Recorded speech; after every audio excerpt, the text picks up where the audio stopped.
Warning: the following program may contain material not be suitable for all audiences.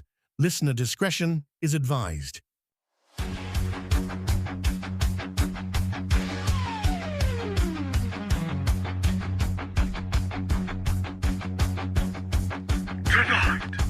Flight of ducks unknown, our voice begins to rise, breaking through the noise with fire in its eyes. The spirit of adventure burning ever bright. Hold on tight, travelers, it's gonna be alright.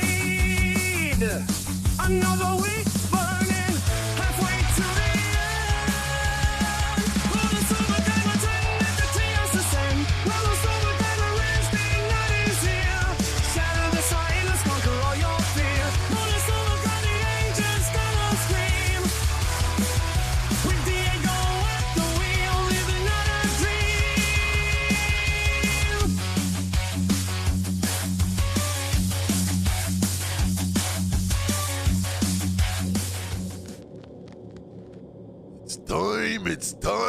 It's time to find out with Diego. Let's go. Ooh, yeah. On this episode of Bonus Overdrive Wednesday, with over 20 albums to his name, our guest is a prolific musician, writer, director, and filmmaker. His music has been featured in films like Lost Boys the Tribe, and he's currently filming his next feature, A Toy Maker. His new music video, Bad Dreams, is available now. All this plus more. Please welcome a new friend and first-time guest, Evan Allen. Evan, my friend, welcome to Bonus Overdrive Wednesday. Hey, how are you, Diego? I'm good, brother, and happy that you're here because this reminds me of the times where back in my day when I used to watch Headbangers Ball, and it was like a 2-hour show. At that time, it was 2 hours before it became 3 hours in the 90s. Every once in a while, you wait for the music videos of some of your favorite bands, but then they have that one band. It's like, oh my, what is this? And it's something so new and refreshing. You go out and just buy the album, buy the CD. Now we download or we stream, but Cybrid, man. So this is great stuff. As I was telling you earlier, it made it immediately into my gym mix, and it's a really good one. And I'll say that Rustfeeder, man, that song's just on. It's fire. It's pure fire. But we're gonna get into that here in a second. So let's dive into this, my friend. So what came first, the filmmaking or the music? Filmmaking, and followed shortly after by my first band, Yeah Whatever, up in Vancouver, Canada, actually. Yeah, I went to school for like filmmaking, and I always wanted to like incorporate them both together.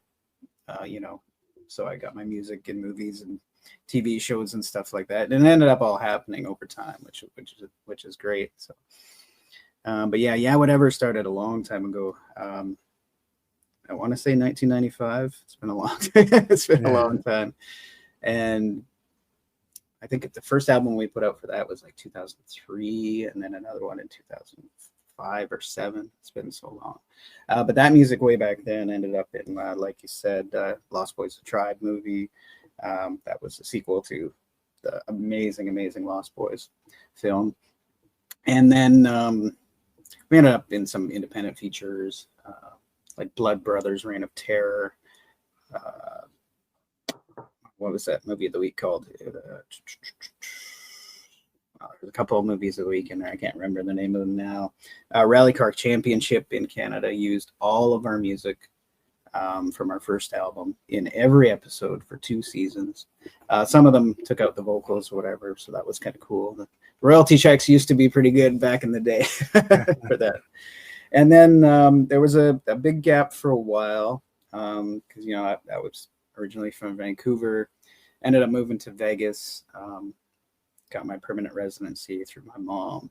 I had an onset injury for a movie I was working on, ripped my shoulder apart.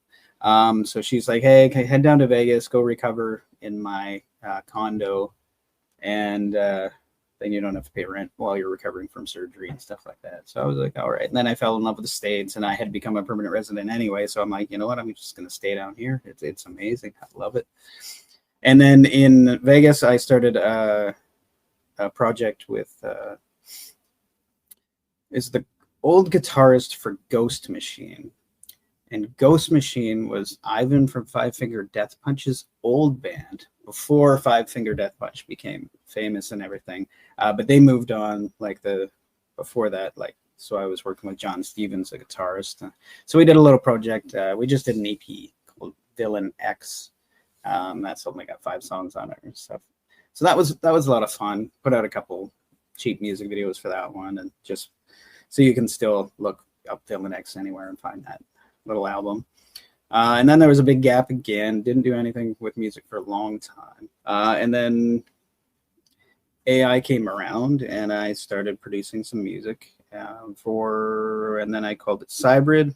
And Cybrid, that name actually came from, I wrote a feature film called Cybrid Wasteland. It's like human animal cybrids. It's something we're going to film in the future. And then my entertainment company to make movies, I called Cybrid Entertainment. So it just made sense to call the band Cybrid, And, yes, it's AI, but if I wanted to go play it live, it's me singing. I can sing it all live. It's not an issue whatsoever, right? And then, I was able to produce like 20 albums the last 2 years because I had all this built up lyrics in my head from the gap between the last time, that we made music. And now I'm using, because I've been in film and television my whole life, it's expensive to make a music video and those kind of things. So now I'm using AI to produce the music videos. I can self-distribute and get it all out there for everyone to hear. I can use the songs in my movies. I can now produce the soundtracks for my movies as well, which is amazing. So. Yeah, it kind of cuts down a lot of time in trying to find the artists and using permission from their label or them to put them in your soundtrack for your films. But 20 albums, man, that is a ton of albums in a short time.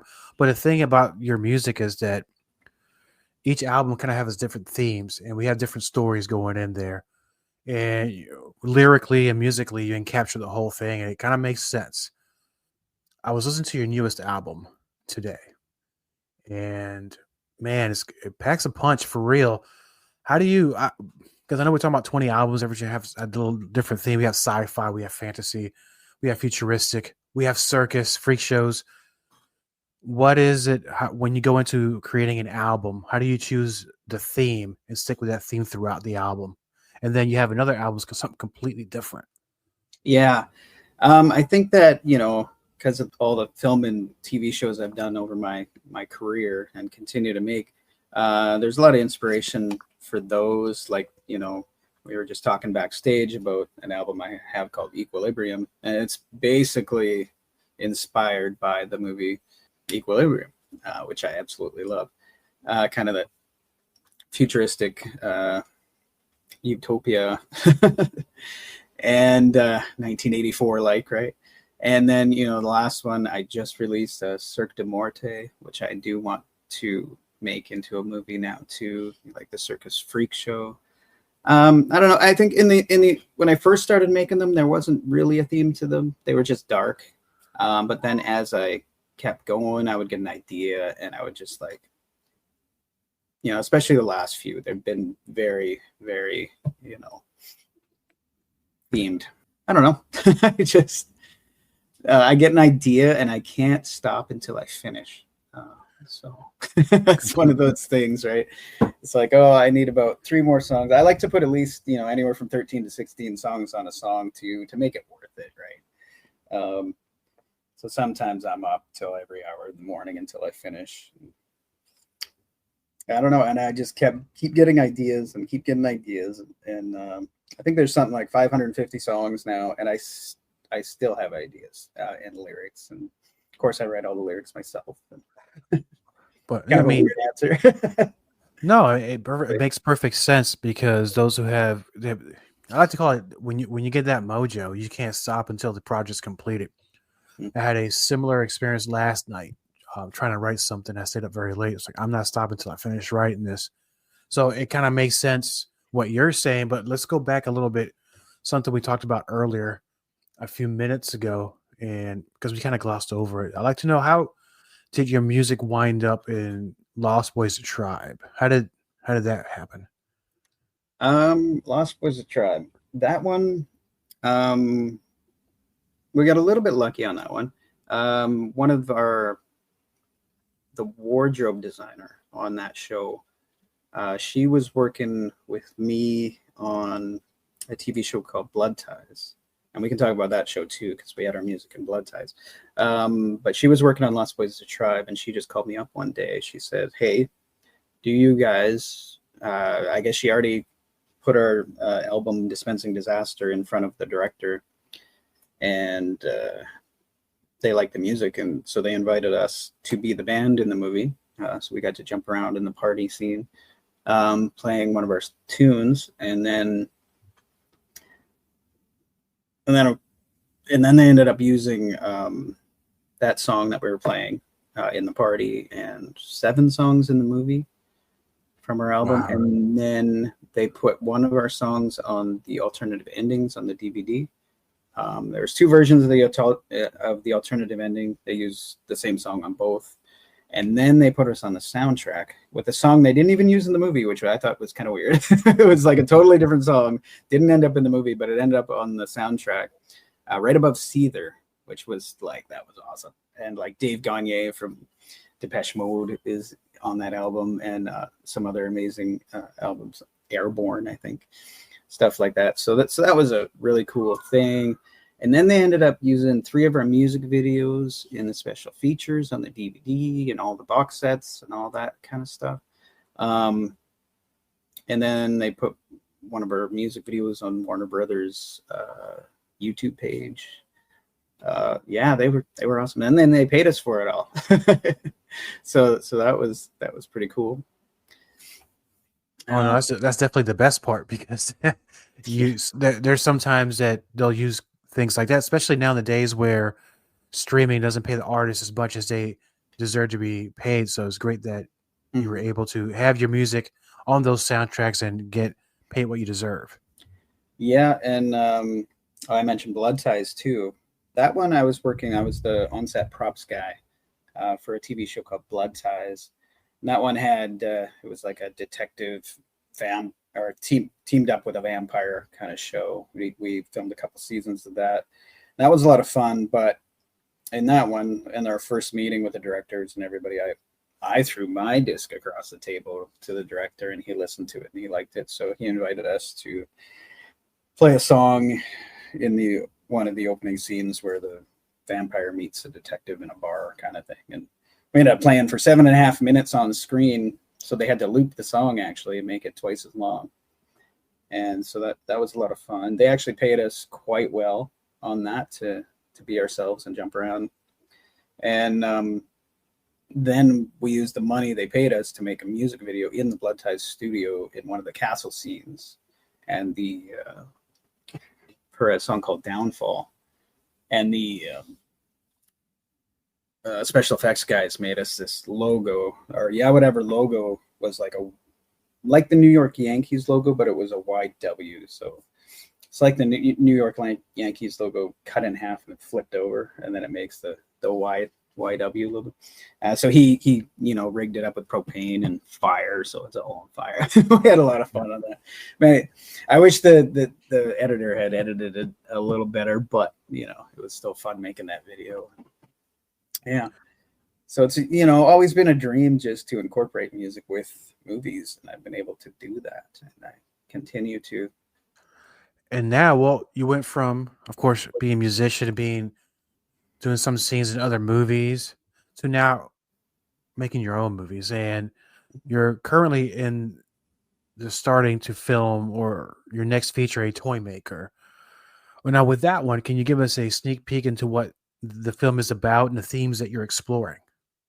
Yeah, a toy maker is about an old toy maker and his crazy new apprentice, who end up turning this evil real estate mogul's goons into human marionettes. That's the best way to describe it. Yeah, this real estate mogul, played by Mark Baca. He's actually an Emmy award-winning producer. He also starred in my last movie as the mother trucker in Six Wheels from Hell, but he's also a stunt coordinator. So we're heading to Texas to film in November. And it's just like stunt filled. We're going to have so much fun with this. My actors have been trying out kind of their bodysuits, and then the bodysuits are going over to the makeup artist, actually back in Vegas, and she is going to create the human marionettes. And we're going to have a lot of fun on that movie. That one we're doing a crowdfunding. So this is our first crowdfunding campaign for a movie. We've raised about $23,000 now. We still got to, try to hit that $30,000 mark. But it's going really well. And so if anyone in Texas, or there's all sorts of perks for the movie, so people can go to Indiegogo, look up a toy maker, and they can, be a producer, they can be an actor in the movie. We're offering stunt courses, and I just started an online film school, so I'm offering online film courses as well as perks. And all the money we raise from that goes towards making the movie, which is really cool. We got Robert Lasardo's in it. We're Rashad Evans. We're just trying to lock down his schedule to make sure he's 100% in it, but he's from the UFC. And then, of course, Mark is coming back as the bad guy in this one. And tons of people have already signed on for it and helped us raise the funds to make it. And this will be, first of many, many, many movies that we want to make in Texas. Eventually, I'm going to go back to Vegas, make some movies there too, and then in Florida. Maybe back in Canada one day, where I'm from. Well, that's very fascinating, because I was going to ask. I had a question I was going to ask you. Now it's definitely one of the very important questions to ask you. With all that you do, making music, movies, you're traveling because you gotta, you're probably going writing the scripts and all these things that involves the whole 360 of entertainment. How do you structure this? Because if you're making a movie, you got to set time apart for X, for music, Y, and then Z for casting. How does this all work out for you? How do you find the time? Do I find the time? Well, I kind of make it. It's one of those things. I mean, sometimes you have to fill in the gap there. I used to own a film school in Canada too, so that used to take up a ton of my time. But I don't, COVID kind of destroyed that one, so that we had to walk away from that. Hence why I'm starting the online film school. But that was 5 years ago. So filling in the time, I had to just, and I'm also a full-time father of my son. So it's just me and him. I've had to make money just driving for Lyft for a long time when I was living in Vegas. Now that we moved back to Florida, moved to Florida, I've never lived here before. I did Lyft for a while too, but now doing the crowdfunding, because it takes up so much time. It is a full-time job to do the crowdfunding. I do have to pay myself from the crowdfunding. It feels wrong doing it to pay yourself, but you do have to pay yourself, because you need a stream of income. You got to pay the bills. You got to pay the rent while you're still doing it, right? Yeah. And my time, the script, you have to do it, right? I mean, I do know some other crowdfunders who don't pay themselves from the crowdfunding, but they also came from money in the background, and their family has money and things like that too. But I have to support my family too. And, as I go, we'll raise more and more and more and more, and it'll get easier and easier and easier. But, I'm sure there's going to be times where I'm still going to have to go out there and go do Lyft for a little while. And eventually, once we release some of these movies, the Six Wheels from Hell, we got worldwide distribution and stuff. But, it was our first feature film, and usually it's predatory and they rip you off the first one. And I feel like that's what happened for distribution with our first one. You can watch it anywhere in the world, but we haven't made a dime off of it. Right? Oh, Yeah. So this next one, we're looking into self-distribution. There's Film Hub and Distributor and other places like that we're going to look into. So then we'll get real-time data, and Six Wheels from Hell needs to recoup $30,000 before we see it sent. And if they're honest, we've made about 16,000 on it, right? But they're not sending every quarter like they should be, and blah blah blah blah blah. So I don't trust a lot of distributors right now, so we're probably going to self-distribute this next one. It's the old checks in the mail trick they give you. Yeah, we send the checks in the mail, right? Yeah, and it all looked good, but we did our due diligence too, and it's still, I don't know, not very happy with them.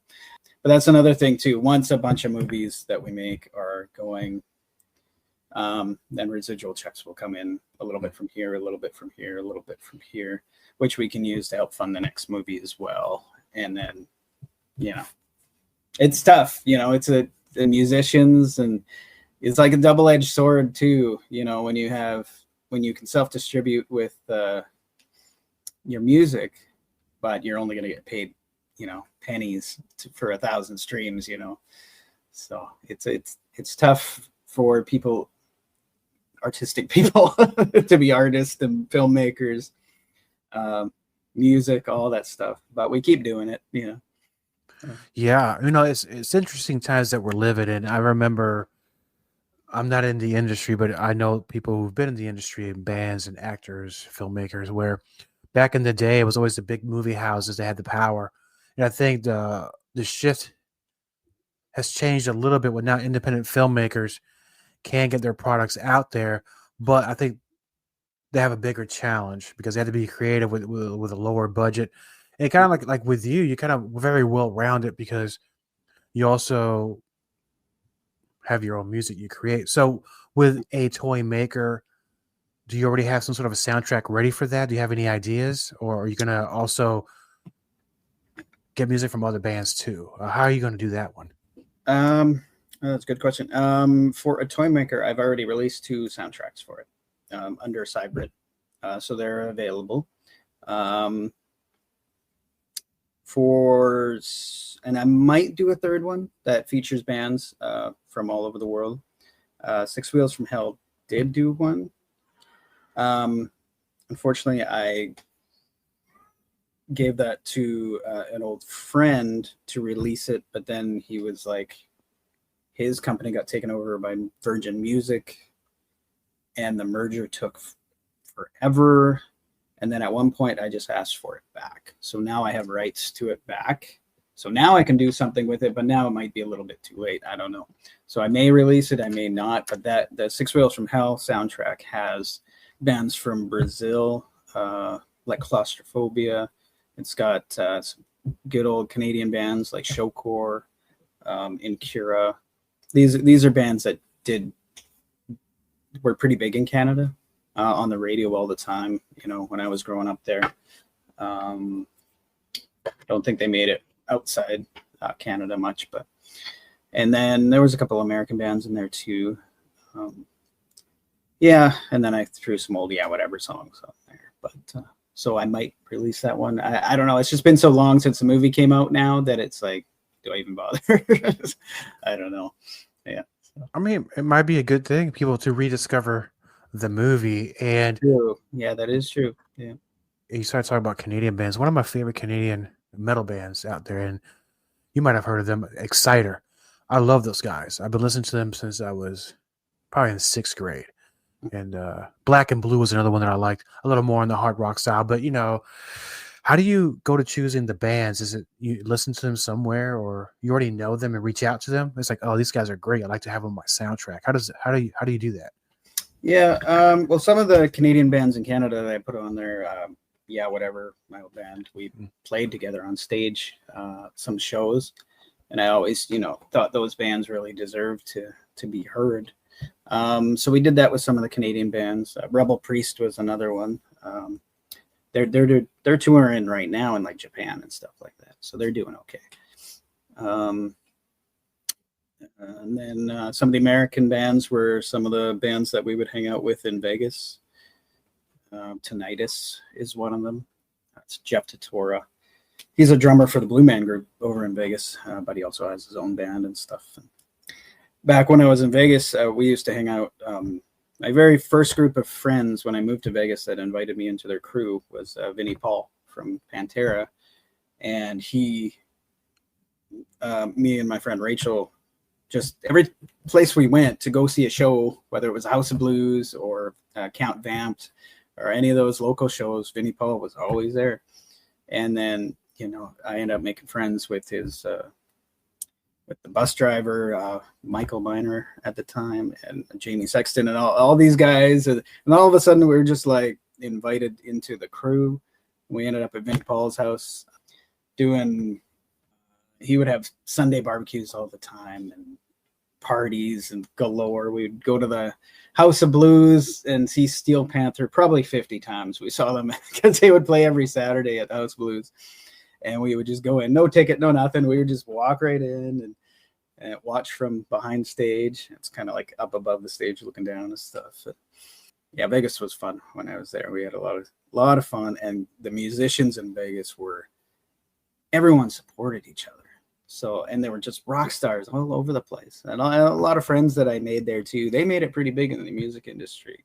Todd Kearns, I actually know from Vancouver, but he ended up in Vegas, and then he ended up playing guitar with Slash.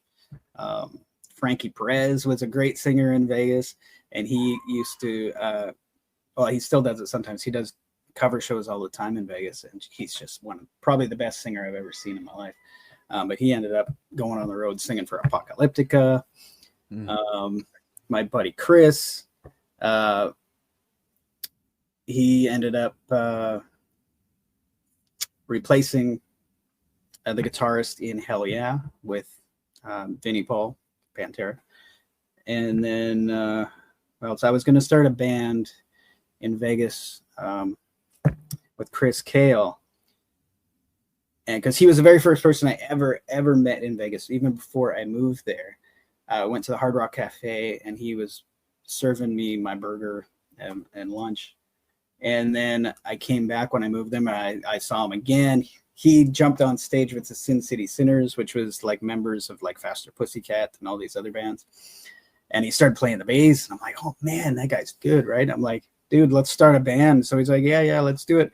He's like, I got an audition though I got to do, right? So he does his audition or whatever, and he's like, I got it. And I'm like, oh, what was it for? And he's like, 5 Finger Death Punch. I'm like, yeah, you better do that. So Vegas was fun. The musicians there are just amazing, and unfortunately, Count Vamp just closed down though. He sold it. That was the guy that owned the Counting Cars TV show. He owned.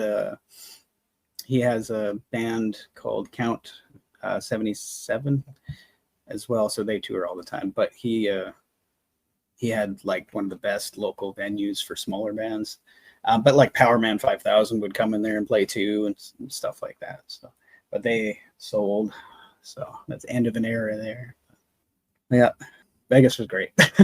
Oh, it sounds like it. And well, now it brings me to the question, because I'm gonna take the totality of what we just talked about and your experiences, not only in music but in the film industry. And you're talking about your online school. Mm-hmm. Now, for those who are writers, directors, and filmmakers, what kind of especially the independent ones now that are definitely coming out of the woodwork now, a lot of them are putting some solid product out there. What are some of the pitfalls, and what kind of advice would you give them when they're just starting out? Well, for filmmakers, let's see, I was going to go to a super expensive film school, and my uncle decided he found this school called the Gulf Island Film and Television School in it's on a little island, and he's like, hey, if you go to this school instead of the big fancy $50,000 school, I will pay for it for the course. And I did. I ended up going to 4 courses over 2 months, and it was very intensive. It was a film camp, basically. And you went there, you lived there basically. So I went there over the summer, and they had bunks and everything and feed you and the whole thing, right? But so in a 6-day course, they would teach us how to write, shoot, edit, and have it ready for the film festival at the end of every single week. And that hands-on experience, I think, was far more valuable than sitting in the classroom for a year. I mean, don't get me wrong, the big fancy film schools are good too, right? But by the end of my film education, I ended up going out there and just making a bunch of short films by myself, won a couple of awards, ended up on like a TV show in Canada for film for youth and stuff like that. And then I just applied to a TV show called Dark Angel, Jessica Alba, James Cameron TV show, and they hired me as a PA, and I'm like, hell yeah, I'll be there. I had no idea what a PA was, but they taught me, you know. So when it comes to the film school, you don't need to go into $100,000 in debt to get into it. You need to take a few short courses. And, that film school I'm talking about, I ended up buying that film school years later. And then we ran it. And then unfortunately COVID hit. And so we had to shut down. We had to walk away after 2 years up in Canada with no students. We just couldn't afford to keep the lights on, right? So, and the buildings and the land, and we had to walk away with nothing. But so now a few years later, I'm like, you know what, I'm going to take those courses that taught me how to do that in a fast period of time and put those online with I'm calling it the Rock and Roll Film School, which if you go to school.com, but spelled with a K, SKOLL.com, and then just search Rock and Roll Film School. You can see all the courses up there to learn how to make the films with, cheap equipment to start, and just go out there and do it yourself. When you are going to make a feature film too, your first one, nobody's going to give you money to do it. You have to go out and do it. And that's what we did with Six Wheels from Hell. When the COVID hit, it took forever for me to get my PUA money because I was doing Lyft at the time, and Vegas shut down. It was closed, right? So we had the PUA checks that were coming in, but mine took so long for me to get mine that it was like a $7,500 check, the very first one, when I finally got mine. But I said, you know what? I'm going to go put this money towards something. And so, of course, I paid my rent, paid my bills. And then every week or two, whatever it was, we would get more money and from the PUA that kept us going for a while. So I would just keep adding that to the film budget. And, a few months later, we filmed a movie. And now that I got that movie out of the way, now when I go to crowdfund the movie, people can go watch Six Wheels from Hell, and they are confident that when they invest in the crowdfunding for my next movie, that we can finish the job and it's a good product and things like that, right? So first-time filmmakers, go make your own movie first. No matter the budget, just make it happen, right? And then take it from there. And there's a big misconception out of those big film schools too, that you're gonna, as soon as you get out of film school, you're gonna be a director. Yeah, maybe if you go film your own stuff, you will be, but nobody's gonna hand you the job. So like when I got out of my little film school, I started out as a PA. I was a PA for 5 years in the locations department, kind of different jobs in the department. And then eventually I got sick of that. I'm like, I want to try something else. And I made friends with people in other departments. I really kind of liked the art department and props and things like that. So I made friends with a prop master. And he, when our TV show we were working on ended, he was working on a thing, and he's like, hey, I need some help for the on-set props guy. Can you come out for this one? I can't pay you though. I said, sure. I went and I volunteered for 2 weeks on that shoot. Best thing I ever did, because he ended up leaving that movie with a couple days left because he had to go start a different one too. And so basically the other person that he was working for on that one ended up keeping me on, and I ended up working with her. Name was Liz for like a long time, and then he would call me up, so I'd go back and forth. So all of a sudden, I'm working in the props department, going back and forth between all these different movies that they're doing.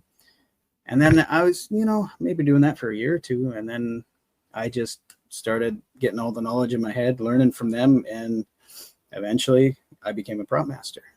I don't even remember how I got my first prop master gig, but I think just from other people and departments and stuff, and they needed somebody that had experience in props, and I was able to move up and be a prop master. And I did that for a long time. Tons and tons of movies, and a lot of movies at the week and stuff like that. So, yeah, you just need to learn the basics of filmmaking and then get on set and learn from other people.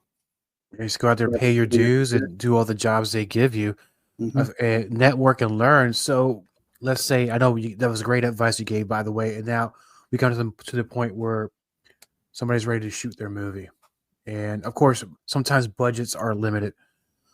What would the bare bones minimum would you recommend they have in order for them to at least get something ready to go? It depends, but 6 Wheels from Hell was $30,000 all in. It was like just under. It was like $29,000, something like that. And you really, it was a combination of paid people. The film crew was paid. We had some volunteers as well. The main 4 teenagers, they were paid. Mark volunteered for it.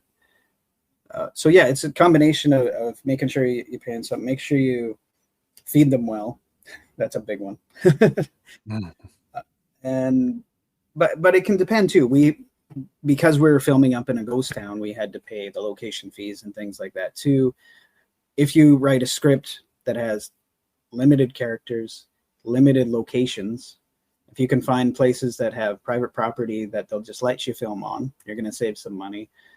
And we had a small film crew, and we don't really need a big film crew either, right? We had Dustin Robinson. He was our DOP and our cameraman, and he brought a lot around his sound guy, which was a one-man guy that could do both jobs. And sometimes it's a two-man job, but he had his recorder strapped on his chest as opposed to, they're off in the corner doing the recording things. And then he brought along a couple of people to help with the lights and everything and grip stuff. And we had limited equipment, limited camera stuff. So we didn't have any fancy, cranes or anything like that on the first one. But we made it work for $30K. But, there's some people, Dustin Ferguson, I just donated a little bit to one of his movies, and he's only raising like $1,500 to shoot his feature films. They're not like, but you can tell it's a lower budget film when you're doing that low of a thing. But it's a good experience if you wanted to do something for a couple $1,000s. If you just have a couple actors and some volunteers, you can do it, right? But I like having like at least 30,000, and then as we go, I want to get 50,000, then I want to get 100,000. But even above 100,000, I don't know if I want to do it. I kind of like the smaller budget stuff, right? So. Yeah, I reckon it'd be more pressure. The more money people throw at you, if they say you have $1 million budget, you're gonna be like, I wouldn't say no, right? But yeah, but I know. I think with the smaller budgets, you have to be creative. You got to find people with a passion that want to do it. But I guess, if somebody did say $1 million, I would take it. And then, everybody would be paid. You wouldn't need volunteers, that kind of thing. But yeah, I'm just so used to doing it for super low budgets, right? That's okay. So, that's okay. You do the best you can with a limited budget, and the output is kind of like similar to when a band records a demo, they had the limited resources, but sometimes these demos, they catch fire. Oh yeah. And it's just from there on, it becomes a thing. Kind of like in my day back a long time ago when I used to do the fanzines, and you get the demos from these bands, and then you do a review, but then down the line, you're like, I know this. I know the name of this guy. I know this band. There they are. You see them on MTV or you see them on tour with somebody else. So you never know the things that can happen. Miracles can happen anywhere at any time, my friend. Now we come to the part of the show, which one of my favorite parts of the show, at least, Rust Feeder. So we're going to get into Rust Feeder. We're going to play this song at the end of this episode. That song is super intense. It's the number one track on my gym mix and probably on my drive-in one, but I don't know if I want to put it on my drive-in mix. I might get a speeding ticket. So as we close out the show, can you tell us about the inspiration behind the song and the music video? Yeah, Rust Feeder is kind of Mad Max inspired. A little bit like my movie Cybrid Wasteland that we'll eventually make. That one is Mad Max inspired as well. So it's kind of like that. Rust Feeder is basically, let them eat cake kind of mentality where they, all the people in charge, throw scraps to all the peasants, that kind of thing. That was the inspiration to that. Rust Feeder on Bonus Overdrive Wednesday, Cybrid, right now.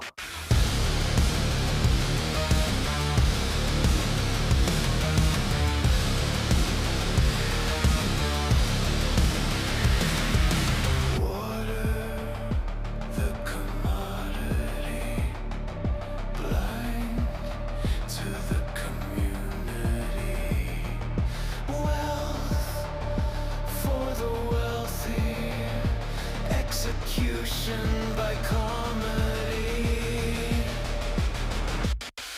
Rust Feeder, bottom feeder, feed them scraps, Rust Feeder. High society, just a number, a stock on the market.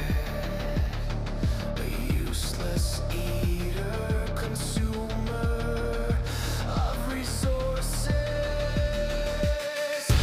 Rust Feeder, bottle feeder, feed them scraps. Rust Feeder,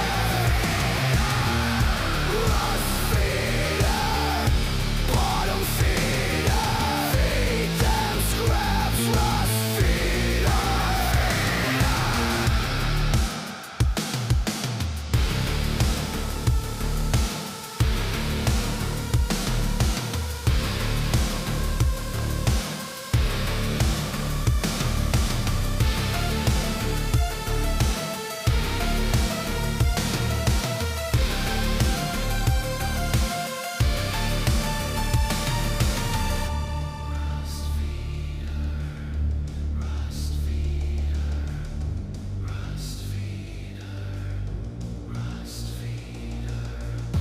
A barcode consumer, no longer needed by the disconnected enemy.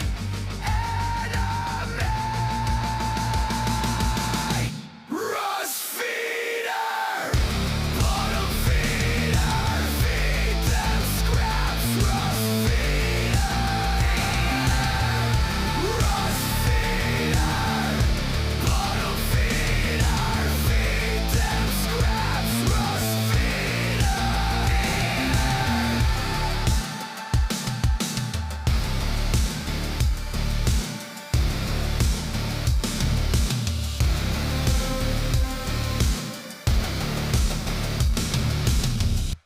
All content on this broadcast is a property of Diego the Podcaster and is served directly from our servers with no modification, redirects, or rehosting. All celebrity impersonators are paid performers. The impersonated celebrities do not endorse or promote any views or opinions expressed by our guests, Diego the Podcaster, or Bonus Overdrive Wednesday. The information shared on Bonus Overdrive Wednesday is provided on an as-is basis, with no guarantees of completeness, accuracy, usefulness, or timeliness.